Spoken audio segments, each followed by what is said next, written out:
El proyecto de ley sobre piratería en la web se discutiría en el Congreso de Estados Unidos el próximo 24 de enero y esto ha provocado una fuerte polémica entre los usuarios y gigantes de Internet, además de los tuiteros, por supuesto todos los que ocupan las redes sociales. Y esto como una forma de protesta se han mencionado incluso una posible apagón digital para el 23 de enero. Y queremos conversar sobre esta iniciativa y también otros temas vinculados a Internet junto con el analista de medios de la Facultad de Comunicaciones de la Universidad Católica, Eduardo Arriagada. Eduardo, gracias por estar con nosotros esta noche. Un gusto, muchas gracias por invitarme a estar bueno, de vuelta. Hay mucha gente que no sabe lo que significa, lo que implica esta nueva ley, la SOPA, que además se dice está perdiendo cierto apoyo dentro del Congreso estadounidense. ¿Qué implica? ¿Qué significaría? Sí, la ley, la SOPA esta, Stop Act, Stop Online Piracy Act, y en la práctica significaría como ley del fin de la piratería en Internet.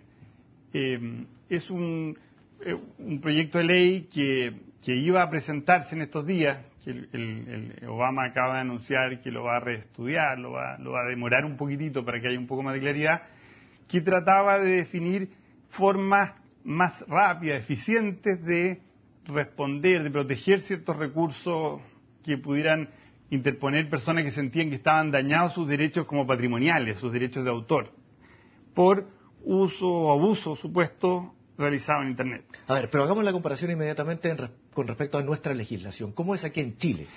A ver, en porque Chile en todavía... muchas partes del mundo está absolutamente yo estaba normado. oyendo, yo no soy abogado y esto lo sé más de lo que uno lee en las redes, pero estaba incluso oyendo hoy día una entrevista a un abogado del estudio Silva que se dedica a esto y contaba él que el derecho de autor es un derecho muy reciente, un derecho para el mundo legal de 300 años, un derecho que está ligado al mundo de la imprenta. Así, el origen del derecho de autor tiene que ver con la reproducción de obras. Y justamente Internet y en especial las redes sociales están tensionando lo que era este mundo de los medios masivos basado en copias que uno copiaba indefinidamente, entregaba el mismo mensaje a muchas personas. Esta idea de que tú tienes la prensa, la televisión, reproduce un mensaje y lo manda a muchos. Justamente las redes rompen esto porque empieza la gente a conversar entre ellos. Cuando empiezan a conversar entre ellos ya no es una relación entre empresas. En el fondo, si tú te imaginas, cuando un medio de comunicación violaba un derecho de autor, tú tenías una empresa que estaba pasando a llevar el derecho de una persona. Entonces era fácil ir a ese medio y pedir una indemnización, etcétera. Pero cuando son personas que conversan entre ellos, es mucho más difuso todo esto. Ahora, ¿qué relación tiene con la vieja pelea que existe entre los medios de comunicación, los reproductores y, por ejemplo, el mundo de la música? Porque este mundo, en cuanto a la creación, se fue un poco abajo, y lo que explica también la gran cantidad de conciertos que dan los artistas en el día de hoy, volviendo a una tradición antigua, porque la reproducción de música es un hecho ya y casi imparable a través de las redes sociales, de los sitios. El gran problema que tiene lo digital es que lo digital te permite que tú, la misma información que antes tú tenías un medio análogo donde estaba puesta, ahora tú la pasas de la red, se la puedes pasar a una persona simplemente en un mail. Es muy fácil mandar algo. Entonces, es mucho más difícil controlarlo. ¿Cuáles son las respuestas que ha habido? Las empresas musicales dijeron, mira, nosotros tenemos que levantar grandes barreras y demandar a la gente que nos copia. Yo personalmente creo que ese camino es inviable. Es imposible enfrentar con una mentalidad como de medios masivos la conversación social ilimitada de personas. Es decir, cuando yo, por ejemplo, tengo un fichero donde tengo las canciones que compré legalmente y ese fichero lo abro y otras personas se meten y me sacan canciones porque yo simplemente lo dejo abierto, ¿hasta qué punto hay ahí un delito? Es muy complicado, yo creo. Yo creo que no es el camino. El camino lo mostró, en cambio, Steve Jobs con la idea de iTunes, de hacer una experiencia, entregar una experiencia tan buena a la gente y un precio tan razonable que la gente en general está dispuesta a pagar. Que haga viable los dos mundos, además. ¿Sí? El de la industria musical y además el que se pueda pagar barato. Uno tiene que convivir también con que hay un grupo de gente que no va a pagar nunca. Yo me imagino los jóvenes, en el fondo, que consumen música como locos cuando tienen entre 15 y 18 años y no tienen plata en ese momento. No tiene plata ningún joven.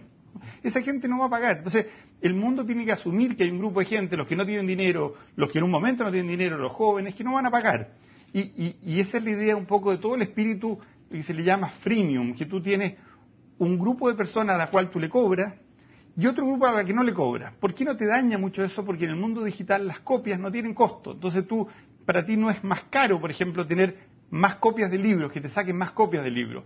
Tú basta con que tú financies tu proyecto. Entonces lo que tú tienes que hacer es dar una experiencia tan buena a algunas personas que esas personas estén dispuestas a pagar por tu producto. Ahora, Eduardo, una de las cosas, yo te comentaba al principio que estaba cayéndose prácticamente esta ley en el Congreso estadounidense en cuanto al apoyo, y el mismo presidente Obama no solamente tenía sus dudas, sino que además le había quitado el apoyo para reestudiarlo. Y esto se debía principalmente a que se proponía que se cerraran las páginas que violaran el derecho de autor. Sí, y ahí es donde páginas como Google, Yahoo, incluso las redes sociales, Facebook, Twitter, pretenden hacer un gran apagón. Sí, ellos amenazaron con un apagón porque hay ciertos derechos.